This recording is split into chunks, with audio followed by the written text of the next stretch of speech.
ga o ẹ̀yin èèyàn ìyá Alhaji Sule Alao Malaika má ṣì wà láyé o kò sí tó ṣẹ̀mí ìyá yìí o kókó báyìí lára wọn lè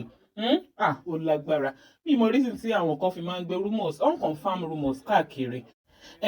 ó lágbára o Alhaji Sule Alao Malaika lóòótọ́ wọ́n sí ní Nàìjíríà presently wọ́n wà lókè òkun níbi tí wọ́n ti lọ ṣe àwọn iṣẹ́ kọ̀ọ̀kan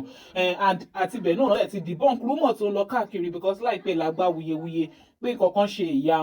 wọn ti debunk rumor yẹn báyìí pé kò sí nǹkan kan tó ṣe màmá àwọn o kókó báyìí ní ara màmá yìí wà àwa náà dẹ̀ gbàládùra wípé ẹ̀mí ìyá ẹ̀ máa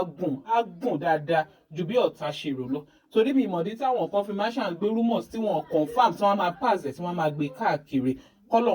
kókó ṣàánú wa and we can do better sincerely speaking we can do better than this ẹ jẹ́ kí àwa tá à ń hùwà bàjẹ́ ẹ jẹ́ ká lọ dẹ́kun ẹ jẹ́ á lọ sinmi ẹ̀ kó ń ṣèwà tó dáa rárá ẹ̀yin èèyàn Alhaji Sule Alao Malaika wọ́n ti pé gbogbo àwọn olólùfẹ́ wọn worldwide wípé kí wọ́n má gbọ́ gbogbo awuyewuye tó ń lọ nípa màmá wọn torí màmá yìí wà láyọ̀ àti àlàáfíà. Please don't forget to subscribe, like, share and follow us. Thanks for watching.